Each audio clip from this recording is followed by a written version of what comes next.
میں مجبوری کی حالت میں جب روزہ افطار کیا جائے گا تو اس کی صرف قضا ہوگی۔ ہم تمام مسلمانوں کا ایک پہلو سامنے آتا ہے اور وہ بڑا ہی قیمتی پہلو ہے، وہ ہے یونٹی آف امت۔ سحری کا ٹائم ختم ہو جاتا ہے، پھر آپ کو جاگ آتی ہے، لیکن آپ چاہتے ہیں کہ روزہ رکھنا چاہتے ہیں۔ لیکن رمضان کریم کے روزے تمام فرقے رکھ رہے ہوتے ہیں، جو آپ مسل کے اندر انجیکشن لگائیں گے تو اس سے آپ کا روزہ نہیں جائے گا۔ سنت نبوی کے مطابق سحر کس طرح سے کرنی چاہیے اور افطار کس طرح سے کرنی چاہیے؟ کریم کے ببرکت مہینے میں آج ہمارے ساتھ موجود ہیں ہمارے اسپیشل گیسٹ ڈاکٹر محمد یعقوب صاحب، جن کا تعلق national university of modern languages سے ہے۔ ناظرین، آج ہم رمضان کریم کے معاشرتی، ثقافتی اور سماجی پہلوؤں پہ ان سے گفتگو کریں گے، اور اس کے ساتھ ساتھ ان شاء اللہ تعالیٰ کچھ شرعی مسائل بھی آج ہم ان سے ڈسکس کریں گے۔ تو سر، السلام علیکم۔ وعلیکم السلام ورحمۃ اللہ۔ سب سے پہلے تو بہت شکریہ آپ کا کہ آپ نے انوائٹ کیا اور یہ مجھے بابرکت موقع آپ نے میسر کیا، اور ہم گفتگو کرنے جا رہے ہیں کہ ایسے مہینے کے بارے میں، اس کے روزوں سے متعلق جو اللہ رب العالمین کا ہم پر بہت بڑا انعام ہے۔ سر، سب سے پہلے تو میں آپ سے بات کروں گا کہ سماجی حوالے سے رمضان کریم کی کیا اہمیت ہے؟ دیکھیں، سماجی اور معاشرتی حوالے سے اگر دیکھا جائے تو رمضان کریم میں ایک ایسا ماحول بنتا ہے کہ جس سے ہم تمام مسلمانوں کا ایک پہلو سامنے آتا ہے، اور وہ بڑا ہی قیمتی پہلو ہے، وہ ہے یونٹی آف امت۔ پوری دنیا کے اندر مسلمان روزہ رکھ رہے ہوتے ہیں، اور اس سے ایک پہلو اجاگر ہوتا ہے، اور وہ ہوتا ہے کہ یونٹی کی تمام امت ایک پوائنٹ پر جمع ہے، اور اس سے ایک دیکھنے والوں کو پوری دنیا کے سامنے ایک جو منظر پیش ہوتا ہے وہ یہ لگتا ہے کہ یہ ساری امت متحد ہے اور متفق ہے۔ ڈاکٹر صاحب، بڑی اچھی بات کی آپ نے۔ یہ تو خاص طور پہ اگر پاکستان کی بات کریں تو ہمیں بھی اتحاد کی بہت بڑی ضرورت ہے۔ یعنی یہ رمضان کریم کا مہینہ اس بات کی عکاسی کرتا ہے، یعنی پوری امت جو ہے وہ روزے دار ہوتی ہے، اور خاص کر اگر پاکستان کی بات کریں تو تمام پاکستانی روزے دار اس ٹائم روزہ رکھے ہوتے ہیں اور ایک یونٹی کی علامت بن جاتے ہیں۔ اور بلا شبہ میں اس میں یہ ایڈ کرنا چاہوں گا کہ آپ دیکھیں کہ یہاں اگرچہ بہت سارے فرقے بھی ہیں پاکستان کے اندر، لیکن رمضان کریم کے روزے تمام فرقے رکھ رہے ہوتے ہیں، تو اس کا مطلب یہ ہوا کہ تمام فرقوں کی اصل ایک ہی ہے، اور وہ اللہ کا حکم ہے۔ اللہ کے حکم پر عمل کرنے کی وجہ سے یونٹی ظاہر ہوتی ہے اور نظر آتی ہے۔ اس کا مطلب یہ ہے کہ رمضان کریم جو ہے وہ امن و سلامتی کے دین میں ایک ایسا پہلو ہے کہ امن و سلامتی کے ساتھ ساتھ ہر فرقے سے بالا تر ہو کے، ہر مسلک سے بالا تر ہو کے، صرف ایک خدا کے سامنے جھکنے، ایک خدا کی عبادت کرنے اور تمام امت کو یکجا کرنے کے لیے بھی ایک بڑا جو ہے اسلام کا ایک رکن ہے۔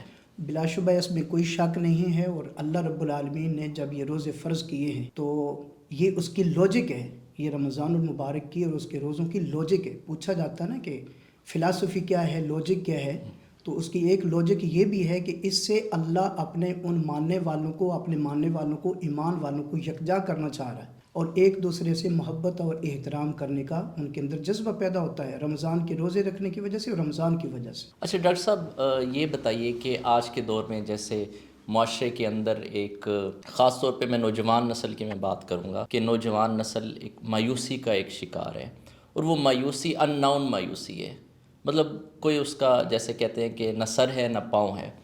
تو آپ کیا سمجھتے ہیں کہ رمضان کریم کس طرح سے اس چیز کو دور کرنے میں، اس چیز کو مطلب جو نوجوان ینگ جنریشن ہے کس طرح سے اس کی مدد کرے گا، ہیلپ کرے گا؟ دیکھیے، بنیادی طور پر دیکھا جائے تو رمضان کے روزے ایک عبادت ہیں اور اہم ترین عبادت ہے، اور عبادت کو ذکر کے ساتھ تعبیر کیا گیا ہے، اور اللہ رب العالمین نے ذکر کے بارے میں یہ فرمایا کہ الا بذکر اللہ تطمئن القلوب، کہ بے شک اللہ کے ذکر سے دل مطمئن ہوتے ہیں۔ یہ بے چینی، بے سکونی، بد امنی، یہ جو ظاہری جو فساد ہے، یہ ہم روزے کے ذریعے سے اس کو زائل کر سکتے ہیں۔ یوں ایک لحاظ سے ایز کنکلوژن یہ کہا جاتا ہے روزے کی وجہ سے معاشرتی برائیاں بھی ختم ہوتی ہیں اور لوگوں کی مایوسی بھی ختم ہوتی ہے، کہ جس وقت وہ اللہ کی طرف رجوع کریں گے تو ان کی مایوسیاں دور ہو جائیں گی۔ تو ڈاکٹر صاحب، عام طور پہ یہ دیکھا گیا ہے کہ ہم ایک دوسرے کو بلیم کرنے میں، ایک دوسرے کی ٹانگیں کھینچنے میں،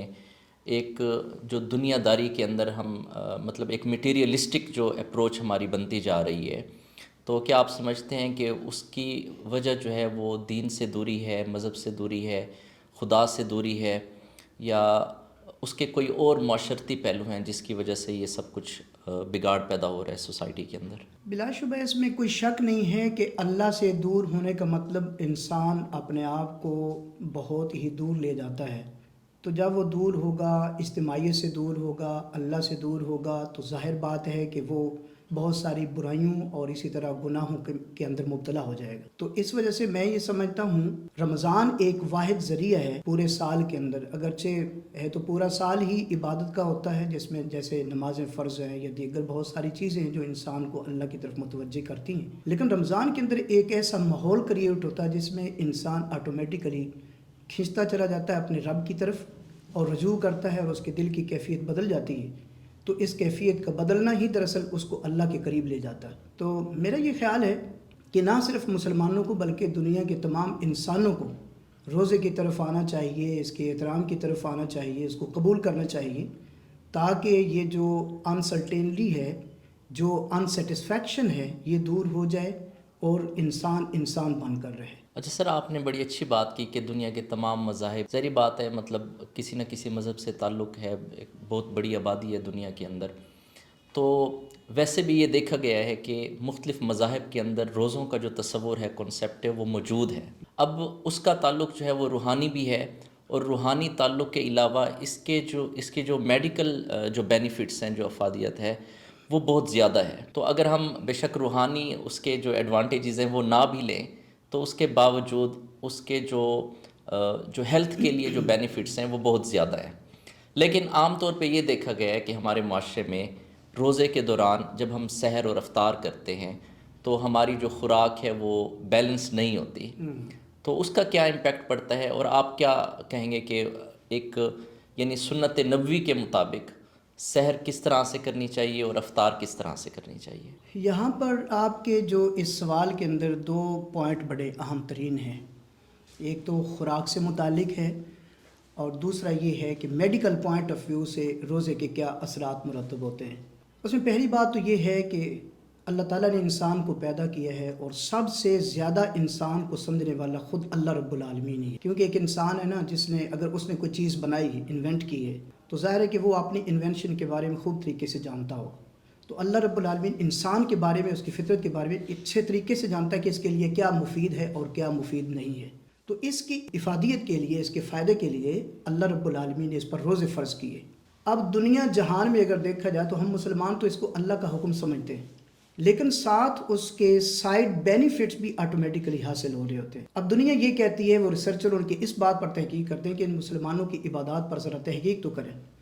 جو روزے کے بارے میں بھی تک تحقیق سامنے آئی ہے وہ یہ ہے کہ وہ یہ کہتے ہیں کہ بھائی ہم دنیا کے ہر انسان کو یہ مشورہ دیں گے کہ وہ سال میں ایوریج 25 سے 28 دن یا 30 دن 15 سے 16 گھنٹے اپنے آپ کو بھوکا اور پیاسا رکھے. اس سے کیا ہوگا؟ اس سے اس کا جو سٹومک ہے وہ بہتر ہو جائے گا، وہ واش ہو جائے گا. لوجیکلی ایک بات ہم جس وقت کرتے ہیں تو ہم دیکھتے ہیں کہ دیکھیں یہ ایک برتن ہمارے سامنے پڑا ہوا، اس کے اندر جس وقت ہم کوئی چیز ڈالیں گے اور اس کو استعمال کریں گے تو ظاہر ہے کہ پہلے ہم اس کو واش کریں گے، اچھے طریقے سے اس کے قابل بنائیں گے، تو پھر اس کے بعد اس کے اندر وہ چیز جو ہے اس میں ڈال کے ہم استعمال کریں گے. کہ برتن کی صفائی ہے دراصل، اس کو اس کی قابل بنانا ہے. تو اللہ رب العالمین نے اس رمضان کے ذریعے سے، روزوں کے ذریعے سے، یہ ہمارے جو سٹومک ہے اس کو بہتر بناتا ہے، اس کو واش کرتا ہے. باقی والے جو 11 مہینے ہیں ہمارا سٹومک بالکل اس کے مطابق ہو جاتا ہے، صحت مند ہو جاتا ہے، اور 11 مہینے ہمیں کسی قسم کی ٹینشن نہیں ہوتی، آٹومیٹیکلی تمام بیماریاں دور ہو جاتی. تو یہ اس کے میڈیکل جو پوائنٹ. ڈاکٹر صاحب، کیا روزہ جو ہے وہ صرف بھوک پیاس کا نام ہے؟ بھوک اور پیاس یہ تو روزے کا ایک حصہ قرار دیا گیا ہے کہ آپ یہ چیزیں نہیں کھائیں گے روزے کی حالت میں، منع ہے، اور اللہ تعالیٰ نے اس پر پابندی لگا رکھی ہے. لیکن بیسیکلی مقصد یہ نہیں ہے، مقصد ہے انسان کے دل کے اندر تقوی پیدا کرنا. وہ تقوی کیا ہے؟ عام طور پر جو تقوی کی ڈیفینیشن ہے وہ سطحی کی جاتی ہے، لیکن حقیقت میں اگر دیکھا جائے تو تقوی دراصل گناہوں سے بچنا ہوتا ہے. گناہوں سے بچنے کا ایک ذریعہ ہے. جیسے آپ صلی اللہ علیہ وسلم نے ارشاد فرمایا الصوم جنہ، یہ روزہ ڈھال ہے. جیسا کہ جنگوں کے اندر ڈھال استعمال کی جاتی تھی نیزوں اور تلواروں کے وار سے بچنے کے لیے، تو یہاں پر اللہ رب العالمین نے روزے کو ہمارے اوپر جو فرض کیا ہے اور اس کو ایک ڈھال بنا دیا ہے گناہوں کے خلاف. ایک بندہ اگر روزے سے ہے تو ظاہر بات ہے کہ وہ غلط گفتگو نہیں کرے گا، گناہوں سے بچے گا، وہ شیطان کے راستے پر نہیں جائے گا، رحمان کے راستے پر قائم ہو جائے گا. تو ظاہر ہے کہ یہ ساری کی ساری چیزیں جو ہیں یہ رمضان اور روزے سے پیدا ہوتی ہیں. تو اس وجہ سے روزہ رکھنے میں کسی قسم کا کوئی بوجھ جو ہے نا وہ محسوس نہیں کرنا چاہیے، بلکہ خوش دلی کے ساتھ روزہ جو ہے وہ رکھنا چاہیے. ڈاکٹر صاحب یہ بھی تو مطلب کہا جا سکتا ہے کہ روزے میں جب انسان بھوک پیاس برداشت کرتا ہے تو اس سے الٹیمیٹلی یہ ہوتا ہے کہ ہمیں ایک غربا کی جو ایک آبادی ہے ہمارے یہاں ہماری سوسائٹی کے اندر غریب لوگ ہیں، تو ان کی بھوک پیاس کا بھی جو ہے احساس ہوتا ہے. یعنی دوسرے لفظوں میں روزہ جو ہے وہ احساس کا نام بھی ہے. دوسروں سے متعلق آپ کے احساسات، آپ کے جذبات، آپ دوسروں کی بھوک اور پیاس کی فکر کرنا، دوسروں کی بھوک اور پیاس کو جو ہے وہ محسوس کرنا، اس کے ساتھ ساتھ میرے خیال میں جیسے آپ فرما رہے تھے تقوی کے بارے میں، تو یہ بھی ایک تقوی ہی ہے کہ انسان کسی دوسرے انسان کا جو ہے وہ احساس کرے. اور وہ احساس ضروری نہیں ہے کہ آپ اس کو کچھ دے کے، ایک جسٹ بیٹھ کے اور اس کے ساتھ جو دل کا حال ہے وہ شیئر کرنے سے کسی کے غم کا مداوع ہو جاتا ہے. تو یہ بھی ایک احساس کا نام ہے اور دوسرے لفظوں میں یہ بھی ایک تقوی ہے. بلا شبہ جتنے بھی نیک اعمال ہیں، نیکیاں ہیں، وہ تقوی کا حصہ ہیں. صرف تقوی کو پاکیزگی قرار دینا یہ اس کا مکمل مفہوم نہیں ہے، بلکہ یہ تمام چیزیں دوسروں کا احساس ہے، دوسروں کو کھانا کھلانا ہے. جیسے افطاری کے موقع پر آپ روزہ افطار کروائیں گے تو یہ بھی تقوی کا حصہ ہے. اسی طریقے سے جو بھی آپ نیک اعمال کریں گے، پریچنگ کریں گے یا کسی بھی طریقے سے نیک باتیں لوگوں تک پہنچائیں گے تو یہ تقوی کا حصہ ہے. تقوی کوئی محدود مفہوم میں نہیں ہے، بلکہ اگر تقوی کے مفہوم کو دیکھا جائے تو اس کا مفہوم وسیع سے وسیع تر ہے، اس میں یہ ساری چیزیں آتی ہیں. مطلب روزہ جو ہے وہ صرف اور صرف خدا کی عبادت کا نام نہیں ہے، بلکہ ہماری سوسائٹی کے اندر، ہمارے معاشرے کے اندر جو موجود مسائل ہیں بیسیکلی ان کو بھی یہ ایڈریس کرتا ہے. یعنی ہمارے اندر یہ احساس دلاتا ہے، ہمارے اندر یہ احساس پیدا کرتا ہے دوسرے لوگوں کے بارے میں بھی، جو خدا کی مخلوق ہے اس کے بارے میں بھی ایک آپ کے اندر احساس پیدا کرتا ہے. تو ڈاکٹر صاحب کچھ شرعی مسائل بھی ہیں جو کہ میں چاہوں گا کہ ہم ضرور ڈسکس کریں. ان میں سب سے جو بڑا مسئلہ ہے وہ یہ آتا ہے کہ ایسی کون سی نوعیت ہے، وہ کون سی سچویشن ہے جس کے اندر آپ نے اگر روزہ رکھا ہوا ہے تو آپ روزے کو جو ہے وہ توڑ سکتے ہیں. مثال کے طور پر ایک بندہ اگر اتنا بیمار ہو گیا ہے، اس کو کسی بھی طرح کی کوئی بیماری لاحق ہو گئی ہے اور وہ سمجھتا ہے کہ میں اس کو مکمل نہیں کر پاؤں گا، یا وہ کہیں زخمی ہو گیا اور اس کے جسم سے اتنا خون بہہ گیا ہے کہ وہ کمزور سے کمزور تر ہو گیا اور یہ سمجھتا ہے کہ میں اگر روزے کو مکمل کروں گا تو میری جان کو بھی خطرہ لاحق ہو سکتا ہے، تو اس صورت میں وہ روزہ افطار کیا جائے گا. لیکن یاد رکھیے کہ یہ جو افطار کرنا ہے اس پہ صرف قضا لازم ہوگی، یعنی رمضان کے بعد آپ صرف قضا دے سکتے ہیں، اس کو روزہ توڑنے کے ساتھ مشابہ جو ہے نا وہ نہیں کیا جا سکتا. اچھا، مطلب روزہ اگر توڑیں گے تو وہ ایک گناہ ہے، ظاہر ہے اس پہ یہ کفارہ ایک لازم مجبوری ہے، صحیح. اس پہ کفارہ لازم آئے گا. لیکن یہاں اس صورت میں مجبوری کی حالت میں جب روزہ افطار کیا جائے گا تو اس کی صرف قضا ہوگی، اس پر کفارہ نہیں ہوگا. تو ڈاکٹر صاحب ایسا نہیں ہو سکتا کہ مطلب جیسے آپ کہہ رہے تھے کہ بھائی کوئی ویکنس ہو گئی ہے، اس حد تک ہو گئی ہے کہ وہاں پہ جان جانے کا خطرہ ہو سکتا ہے، تو بجائے اس کے کہ روزہ توڑا جائے، کیا یہ ممکن ہے؟ کیا ایسی شریعت یہ اجازت دیتی ہے کہ آپ انجیکشن لگوا لیں یا کوئی ڈرپ لگوا لیں جس سے آپ کو وقتی طور پہ جو ہے وہ فائدہ ہو جائے؟ وہ تو وقتی طور پر ایک بندے کو ریلیکس کرنے کے لیے دیکھیں میڈیسن کا استعمال کیا جاتا ہے. جہاں تک انجیکشن کی بات ہے تو یہ جدید مسائل بھی فقہا نے بڑے اچھے انداز سے ان کو ڈسکس کیا ہے، اور وہ یہ کہتے ہیں کہ دیکھیں جو انجیکشن ہے وہ دو طرح کے ہیں. ایک انجیکشن ہے جو مسل میں لگتا ہے اور دوسرا جو انجیکشن ہے وہ ڈائریکٹ وینز کے اندر لگتا ہے. یعنی مسل کے اندر انجیکشن لگایا جائے گا اس سے روزہ نہیں ٹوٹتا. جو وینز کے اندر جو انجیکشن لگایا جائے گا تو ظاہر ہے کہ وہ ڈائریکٹلی ایک آپ کے جسم کی، آپ کے معدے کی غذا بن رہی ہے، اس سے روزہ ٹوٹ جائے گا. جیسے خالد سیف اللہ رحمانی، انہوں نے جدید مسائل اور جدید فقہی مسائل کے حوالے سے اس حوالے سے گفتگو کی ہے اور انہوں نے اس کو موضوع بنایا ہے. تو اس حوالے سے یہ جو جتنا بھی یہ جو مسئلہ ہے اس سے متعلق ہے یہ بالکل واضح، یعنی جو آپ مسل کے اندر انجیکشن لگائیں گے تو اس سے آپ کا روزہ نہیں جائے گا. اگر کوئی اس طرح کی بیماری ہے کہ جس میں ڈاکٹر یہ سجیسٹ کر رہا ہے کہ آپ اگر پٹھوں کے اندر اگر آپ انجیکشن لگوا لیں تو آپ کی بیماری دور ہو سکتی ہے، کم ہو سکتی ہے، اس طریقے سے آپ اپنا روزہ مکمل کر لیں گے، تو اس میں کوئی حرج نہیں۔ اچھا سر، یہ بتائیے گا کہ یہ ینگ جنریشن کے اندر اسپیشلی جو اسکول یا کالج میں پڑھنے جاتے ہیں، یونیورسٹیز میں پڑھنے جاتے ہیں، زیادہ تر ان کو ہاسٹل لائف گزارنی پڑتی ہے۔ تو عام طور پہ یہ دیکھا گیا ہے کہ اگر گھر میں موجود ہیں تو صبح سحری میں اٹھنا آسان ہوتا ہے، کیونکہ گھر والے باقی افراد کوئی نہ کوئی ضرور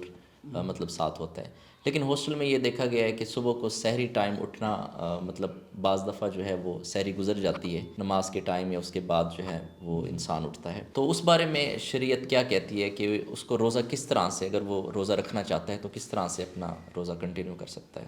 اس میں دیکھیں، ہاسٹل میں رہنا کوئی ایک شرعی مجبوری نہیں ہے جس کی وجہ سے روزے کو مؤخر کیا جا سکے یا چھوڑا جا سکے۔ دیکھیں، ایک تندرست آدمی، بالکل صحت مند آدمی، توانا آدمی، نوجوان اسپیشلی جو ہے، تو اس کے لیے کوئی یہ شرعی عذر بھی نہیں قرار پاتا کہ وہ ہاسٹل میں رہ رہا ہے یا اس کا سحری کا انتظام کرنا مشکل ہے۔ لیکن آج کل تو تمام چیزیں ریڈی میڈ ملتی ہیں، کوئی ایسا ایشو نہیں ہے، کوئی ایسا پرابلم نہیں ہے۔ مارکیٹ میں نکلے گا اور اپنی سحری کا انتظام کرے گا اور اس کے بعد روزہ رکھے گا، تو روزہ رکھنا اس پر فرض ہے، بلکہ یہ فرض عین ہے۔ اس کو اس حالت میں نہیں چھوڑا جا سکتا کہ میں اب جو ہے ہاسٹل میں رہ رہا ہوں یا میری کوئی اس طرح کی مجبوری بن گئی ہے یا میرے لیے مشکل ہو رہا ہے کہ میں سحری کو تیار کروں۔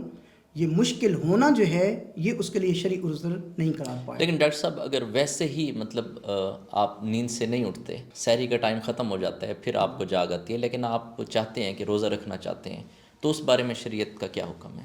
دیکھیں، اس میں یہ ہے کہ اگر اتفاق ایسا ہوا ہے کہ آنکھ نہیں کھلی، بندہ سویا رہا ہے، دیر سے آنکھ کھلی ہے جب سحری کا ٹائم ختم ہو چکا تھا، تو اب اس نے نماز تو پڑھ لی، لیکن وہ اپنے روزے کو رات کے کھانے کے مطابق کنٹینیو رکھے گا، یعنی اس کو روزہ رکھنا ہوگا۔ تو مطلب کو روزہ اس ہو وجہ سے سکتا ہے چھوڑا۔ وہ اگر اٹھ گیا صبح کو نماز کے ہاں، ٹائم تو بالکل وہ ہو روزہ سکتا ہے۔ اپنا رکھ لے۔ دیکھیں، اس میں اگر تاریخی اعتبار سے یا مراحل کے اعتبار سے اگر دیکھا جائے، جب روزہ فرض ہوا ہے تو اس میں شروع میں جو روزہ فرض ہوا تھا اس میں رات کے کھانے سے لے کے اگلے دن غروب آفتاب تک روزہ فرض کیا گیا تھا۔ لیکن کچھ ایسی کمپلینٹس آئیں اللہ کے نبی صلی اللہ علیہ وسلم کے پاس، جیسے ایک صحابی رسول ہیں حضرت سرما رضی اللہ تعالی عنہ، وہ مزدوری کیا کرتے تھے، دن بھر کام کیا کرتے تھے، اور اس وقت روزہ اس حالت میں فرض تھا کہ آپ نے رات یعنی عشاء کا کھانا کھانا اور اس کے بعد آپ نے اس کو کنٹینیو رکھنا ہے، سحری نہیں تھی اس میں، اور اگلے دن غروب آفتاب کے بعد اس کو افطار کر لینا ہے۔ اب وہ دن بھر مشقت کیا کرتے تھے، تو ایک دفعہ ایسے ہوا کہ وہ آئے اور سو گئے، سوئے ایسے کہ رات کا کھانا بھی نہیں کھا سکے۔ دن بھر ایک دن مشقت انہوں نے کی ہوئی تھی، رات بھی ایسے سوئے رہے، صبح فجر کی نماز پڑھی اور اگلے دن کا روزہ بھی مکمل انہوں نے کیا۔ ایک دفعہ نبی کریم صلی اللہ علیہ وسلم سے ملاقات ہوئی، آپ صلی اللہ علیہ وسلم نے اس سے پوچھا کہ سرما کیا بات ہے، میں تمہیں کافی کمزور دیکھ رہا ہوں۔ انہوں نے کہا کہ اللہ کے نبی صلی اللہ علیہ وسلم، میں تو مزدور آدمی ہوں اور دن کے وقت ایسے مشقت کرتا ہوں، تو یہ جو اتنا لمبا ٹائم ہے میرے لیے یہ کافی تکلیف دہ ہے۔ تو آپ صلی اللہ علیہ وسلم نے اللہ سے دعا بھی کی کہ اس میں آسانیاں پیدا کرے، تو اس میں اللہ رب العالمین پھر آسانی پیدا کر دی اور سحری جو ہے وہ مسلمانوں کے لیے رکھ دی۔ اب سابقہ امتوں کو اگر دیکھا جائے، ان کے روزے اور ہمارے روزے کے اندر فرق یہ ہے کہ ہمارے لیے سحری بھی رکھی گئی ہے اور افطاری بھی رکھی گئی ہے، یعنی ایک لمیٹڈ ٹائم ہے جس میں اپنے آپ کو آپ نے بھوکا اور پیاسا اللہ کی رضا کے لیے رکھنا ہے۔ اس سے انسانی قوت بھی بحال رہتی ہے اور جو عبادت ہے اس کی تکمیل بھی ہو جاتی ہے۔ ڈاکٹر صاحب، آپ کا بہت بہت شکریہ، آپ تشریف لائے اور شرعی مسائل پہ بھی آپ نے ڈسکشن کی، اور اس کے ساتھ ساتھ رمضان کریم کے جو سماجی، ثقافتی اور معاشرتی پہلو ہیں ان پہ بھی آپ نے روشنی ڈالی۔ بہت شکریہ۔